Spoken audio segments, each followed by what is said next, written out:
Welcome to Trade Pulse, Coface's video series where global trade, manufacturing, and distribution meet actionable insights. Join us as industry leaders and experts share strategies to help you manage risks, grow safely, and understand market trends. Whether you're managing supply chains or optimizing cash flow, we've got you covered. Let's get things moving. Welcome back to Trade Pulse. I'm your host, Chelsea Starley, and I'm joined today by Andrew Scher, our Group Head of Solutions Engineering. Super excited to have you join us, Andrew. It's obviously an exciting topic today as we talk about the agri-food industry and the risks that are coming alongside that industry. Obviously, the agri-food industry has always been a volatile industry, but with the climate change, the weather disruptions, the supply chain breakdowns, the shifting demands, of course, can't go without saying the tariffs certainly have an effect right now on this industry. So, Andrew, agri-food being a challenging sector, let's just jump in and talk about some of the current challenges the sector is facing globally, if you don't mind. Sure, thank you, Chelsea, and pleasure being with you today. Yeah, so in respect to the challenging sector, agri-food is a very large sector. You can take any economy, and the agri-food sector is going to be one of the most dominant of those sectors. Certainly from a Coface perspective, it's certainly a most dominant sector for where we underwrite. And also, when you think about the amount of companies that in some way are in that sort of whole sector or exposed by that sector, it's immense. You can talk about retail, you can talk about farmers growing wheat, et cetera, and then those raising cattle, et cetera. And all of those are feeding that. The supply chain is enormous. So really trying to get a whole vision of agri-food and being so diverse and all the impacts is extremely difficult. However, we have bountiful economists to support us. So in respect to the challenges that we're currently seeing or have seen and predict to come, you mentioned tariffs. Well, certainly that is one that is a geopolitical snowball, if you will, because ultimately it seems to be growing day by day.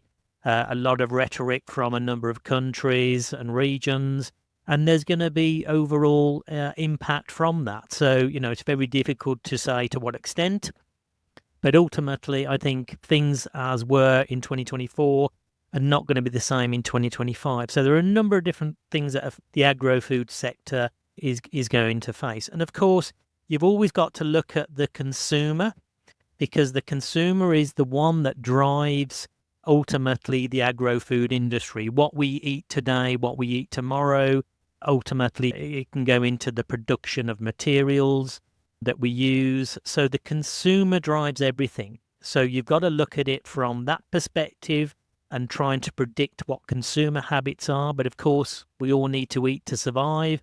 So agri-food is one of those resilient sectors as well. So, but of course, within resilient sectors, there are always subsectors that are going to be affected.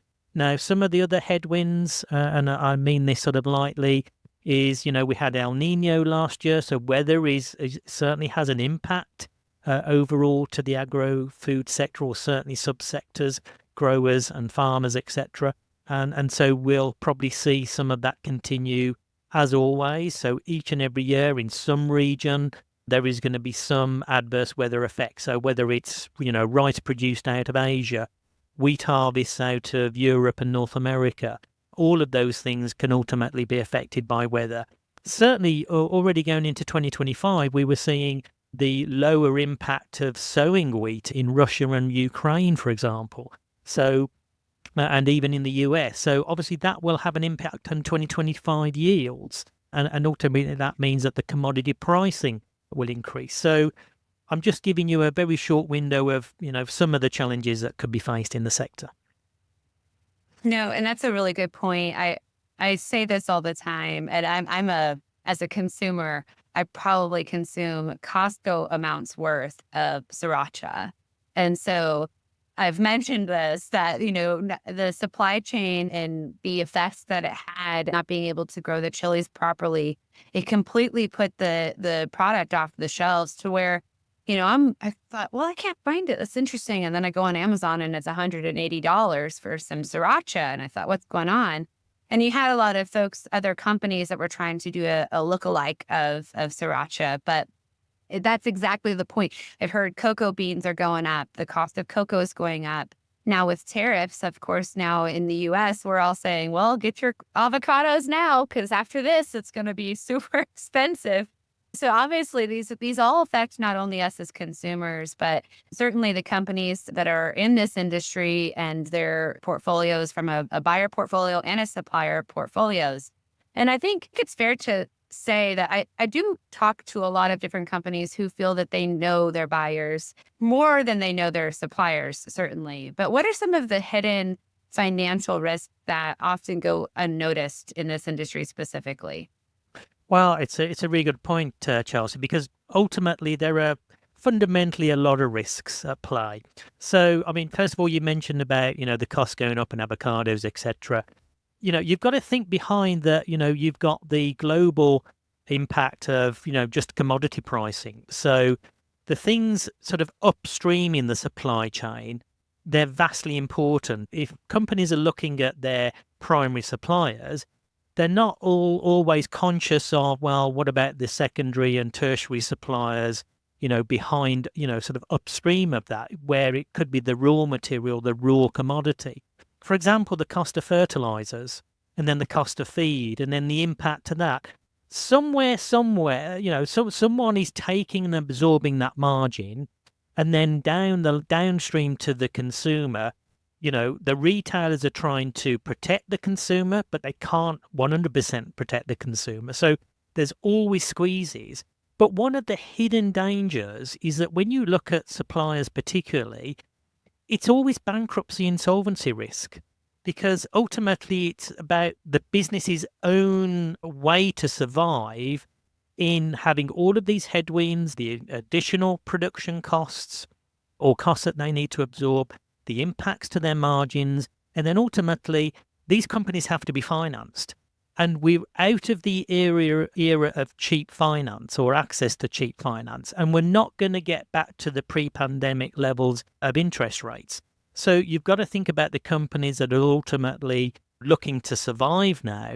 We had a lot of companies that enjoyed, since the financial crisis, 10 to 15 years of, access to cheap funding, which has helped helped them to enjoy a profit margin. But essentially, these are zombie companies because they've been able to access that money quite cheaply. They can pay the interest on their loans, they can invest, etc. But ultimately, they may not have grown enough. But now, so all of a sudden, those companies are now having to renegotiate their debt.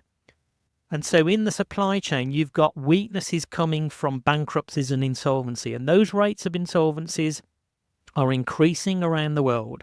We're now surpassing the pre-pandemic levels.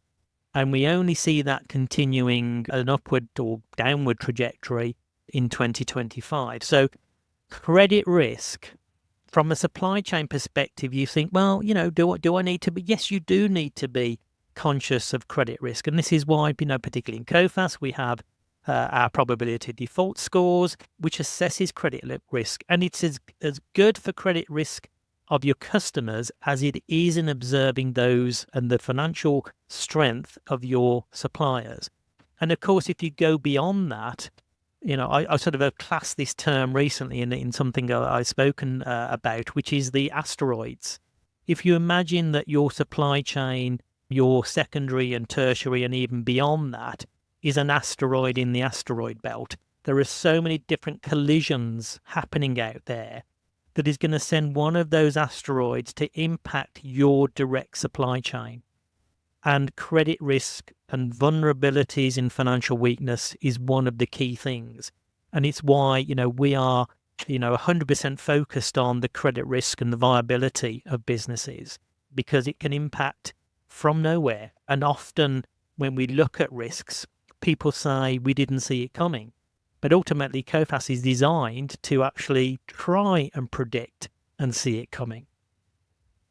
Right. I think that's a big one from being able to replace a supplier or even a customer. But I know suppliers, it can take a significant amount of time to replace and identify a viable supplier that could work well with what you need, but then also being able to onboard them and bring them on, that can take certainly a lot of time. So having that predictability allows you time to say, okay, we have some risk here. We need to go identify some potential other options if we're counting on this supplier filing bankruptcy or being in a point that it's going to impose risk on us in our operations. So I think that's a good point is the predictability that Coface offers, I think is really important, not just from a buyer perspective and being able to know, hey, are we going to experience some loss here? What can we do internally to prepare for that? But then also, are we going to experience a supplier that ultimately could bottom up that will affect our supply chain and being able to operate properly? So all a great point. I think bottom line is always important. That said, what are the expected measurable impacts to the businesses that are under failure to properly monitor and predict that risk? Well, I mean, I've sort of already mentioned, lower profit margins, that you're more susceptible to failure. So, putting things in place, the high borrowing, the high production costs, all of these vulnerabilities, the consumer, the market, all of these are pretty much a perfect storm to companies that have, very tight margins. So, ultimately the things that you can put in place are measures to, I need to know the credit risk of my customers. I need to know that my customer base is sound, that ultimately that's where I'm getting the cash into my business. And then for the additional protection, that's what trade credit insurance is about. It's fundamentally designed to ensure that, there's some degree of protection there. And of course, the guidance that, Coface gives is, who are the right people and counterparties I should be dealing with?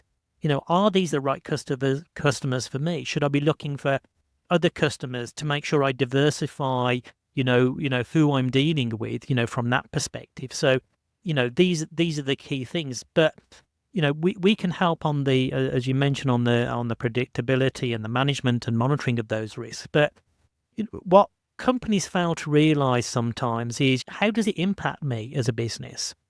And one classic example, particularly on the credit risk side, is if you're a company that has a reasonably modest profit margin of, say, 10% on the goods or services you provide, and then you have a customer who owes you $100,000, ultimately, if they were to default and ultimately go out of business, then your business has to produce 10 times that same revenue just to stand still, just to be where you were if that customer had paid you that 100,000. And this is where companies, it's a flaw where companies that don't realize that impact then ultimately don't see it coming, and then that's where they get into, a critical situation. Now, that same scenario happens in the supply chain quite regularly, and that's why all of a sudden you have a sudden stop of supply. And then you're going to see the supply chain, if you're, that's your supplier, you're going to see that and be faced with that issue as well. So, these are, sort of critical examples, that we can give. So having a healthy margin, those with lower margins are probably more vulnerable. And of course, they have less agility, less room to maneuver. They can't put their prices up. They can't afford the prices of what they're consuming going up. So all of these, I'm afraid, are things that, but can be managed. And with diligence of monitoring both, I class it as downstream, which is the credit risk side, upstream, which is the supply chain side. The more you can manage and monitor, as you said, the more time you've got to re-strategize. And that's, ultimately what we can do and support you on. Yeah, I think that's when we're talking about ways that we can properly manage and monitor and predict that risk, I think one thing that when you partner with a company like Coface versus having your own credit policies and procedures in place, the differentiation can sometimes be you are evaluating company ABC, what risk do they impose on you? Whereas Coface has to look at the total picture. So we're looking at company A, B, and C. Who do they do business with? What suppliers do they rely upon? What does their universe really need in order to be a viable company and stay in the safe zone for certainly your business? And so I think on top of the ability to really be able to predict that risk and know what's coming, the value that we have to be able to bring is that we can really see the in-depth full picture because of our portfolio being much bigger. Whereas our customers may only be, whether it's for trade credit insurance or business information, certainly they don't always have the full picture story. And I think that's really what helps predict that risk. So I think that's all really good points. I think what I'd love to hear is an example where you having the right trade insights or insurance maybe prevented a major financial loss. I know you being with Coface for so long, both on the insurance side and the business information side. I'm sure you have plenty of stories to tell, but if you could think of one that you think is a good example of what could have prevented a major loss. Yeah, I mean, certainly. So, I mean, there are many examples over the years, and of course, I can't sort of name names specifically, but there was one very large, high-profile failure in the United Kingdom, and ultimately it was an agri-food business. They were sort of, what I would class as mid-tier in the supply chain. They were sort of manufacturing for catering, but also they were providing goods and services to supermarkets and retailers.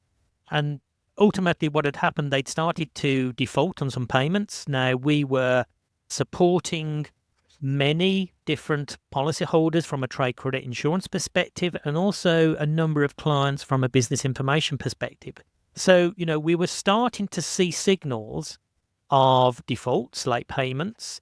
But if you looked optically from outside, if you didn't have that intelligence, you would see a good financial standing business, because its last accounts that were filed, and in the UK, we have the benefit of most companies filing their financials. They were some 18 months old, but, statistically looked really good and healthy. They had good liquidity, good capital.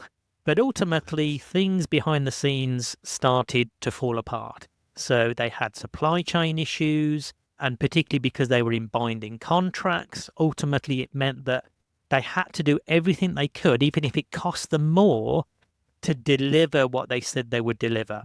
And of course, that was starting to cost them a lot of money. They couldn't afford to recruit. There were a number of different headwinds. Borrowing costs were increasing as well. So they were looking to just, increase their borrowing. But of course, those doors were closing because interest rates were starting to increase. So it really was a perfect storm, unfortunately, for the business. And ultimately, because we were starting to see the defaults, because Coface risk analysts were starting to ask questions, to understand what was going on, we were able to sort of, reduce our score, which was the increasing the level of the probability of default, and that horizon was getting shorter and shorter, which meant that from a risk underwriting perspective, we were talking to our customers about, okay, we need to start a strategy towards exiting the risk. Now, ultimately, we were able to take our clients out of the risk. Our information clients would have been leveraging from that same insight, with the score deteriorating and our opinions reducing. And, ultimately what that led to, unfortunately, was demise of the company in the end. So some 12 months after, it tried to continue as a business, but ultimately collapsed. But we'd protected and we'd seen it coming. And ultimately, our clients in trade credit insurance, they're always taking, 10% of the loss themselves. So we've protected them from that perspective as well. So it was a good outcome from being able to see it coming.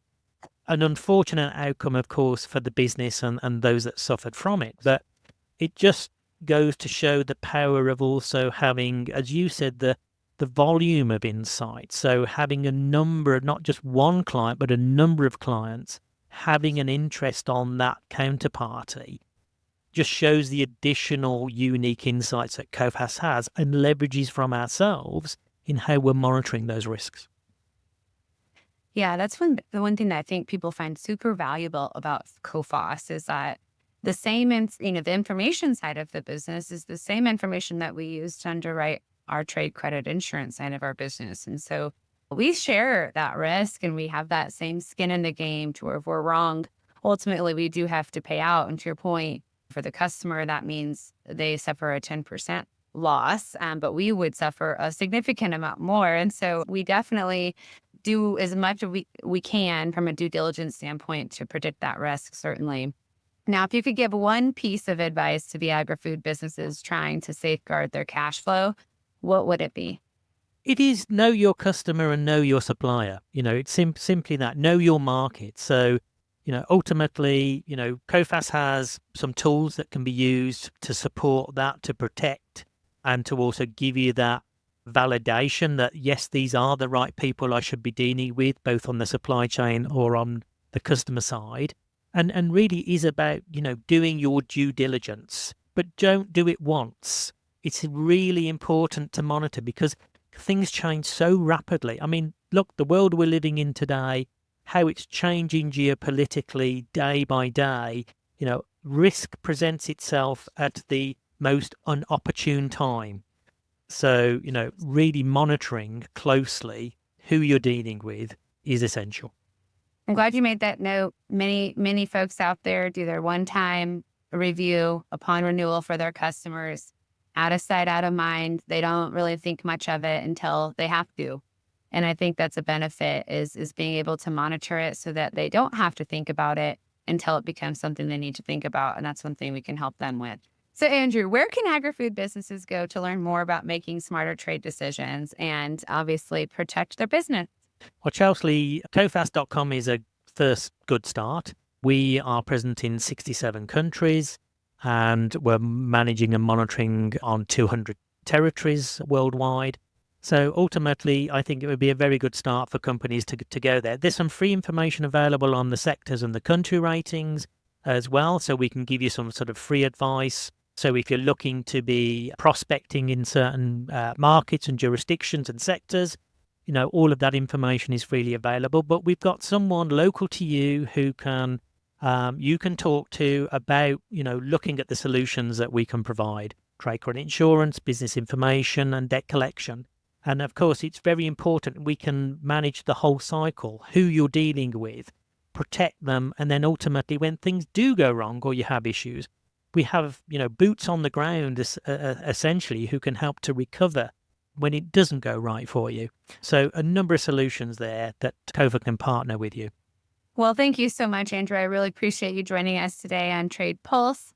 Certainly, I hope the audience learned something today and can take some valuable nuggets. And we love to hear from anybody that needs our services. Of course, the objective of Coface is how can we help predict that risk? How can we protect that risk? And certainly, if it's ultimately we need to go collect for you, we can do that. So we are really the ultimate trifecta. We're excited to have another opportunity to meet within the market and talk more about agri-food. I'm sure there will be more to come, so stay tuned to the next Trade Pulse. I'm Chelsea Starley, your host, and thank you, Andrew Scher, so much for joining us today. We look forward to having you on again. You're very welcome. It was a pleasure. Thanks for listening to this episode of Trade Pulse, the video series made to help you navigate the day-to-day of global trade. Continue your learning by subscribing to our show and visiting coface.us for more insights. Until next time, keep your operations efficient and your disruptions distant.